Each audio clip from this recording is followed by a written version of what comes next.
I hub lifted 101 pounds back in 2017, and that was a lot of fun.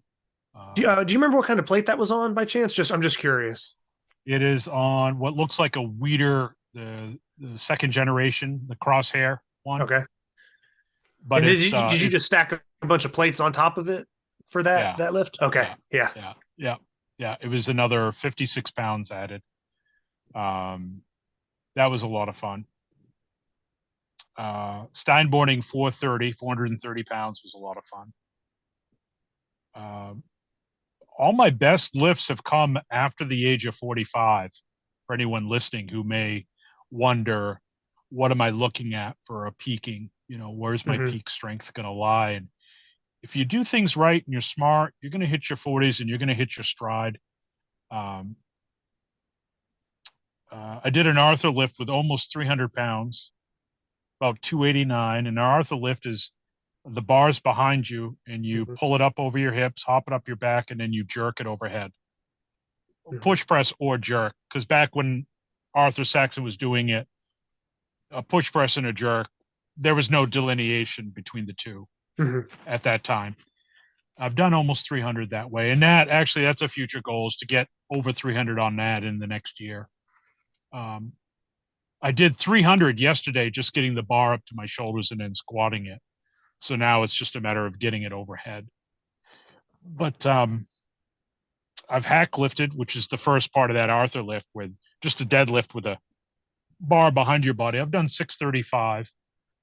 Um, I did a Jefferson lift with 600. That's on each a turn with the hand in each hand in front in the same workout. So it was 600 I did twice in one workout. And that's a Jefferson lift, is a deadlift with one foot on each side of the bar.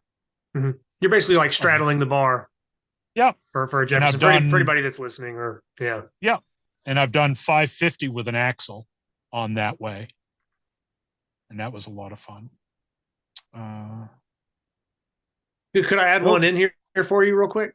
yeah, yeah, One that is impressive to me, and I don't yeah. maybe this isn't as impressive to you. You're the judge of your own feats here, but the first pair, and this is like a few years back when I first kind of found out that I mean, obviously I knew grip strength was a thing, but I didn't realize that there were so many different feats and different avenues to go down.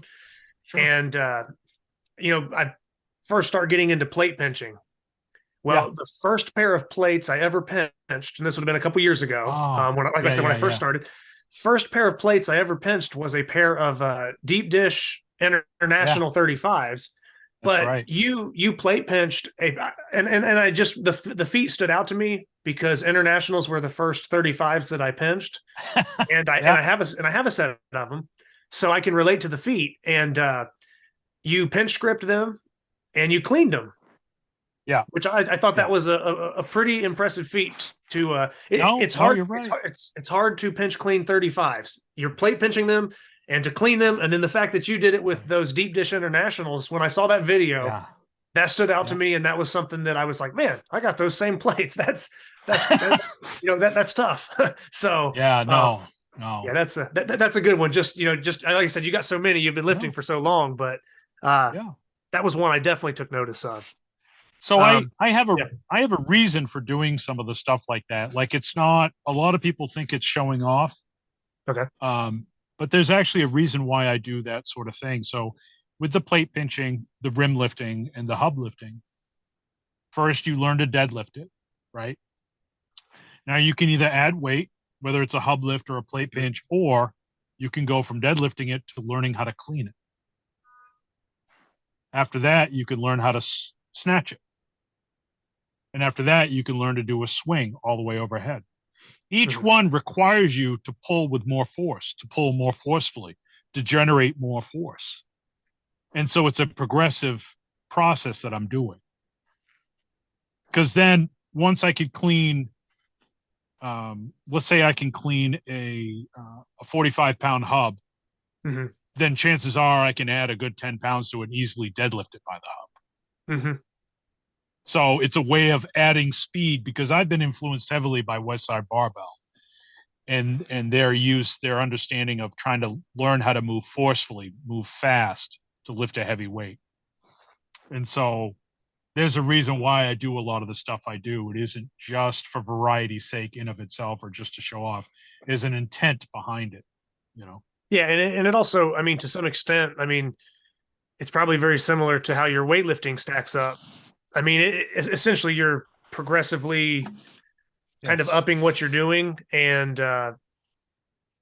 it might not be a full clean or a full snatch, but you're still Right. doing a lighter version of that movement and hitting the Right. grip and hitting other things. But it kind of falls in line with a lot of your other training as well. So, like you said, it's not like, oh, I'm just doing this side thing to show off, or it Right.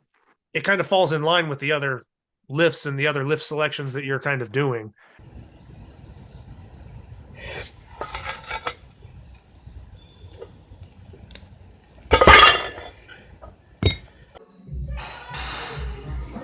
Rip it.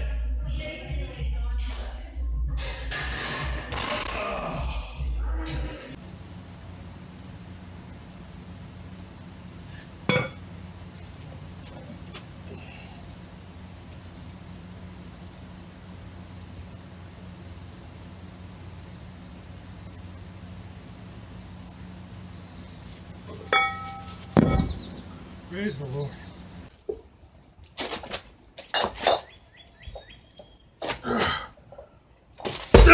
Praise the Lord.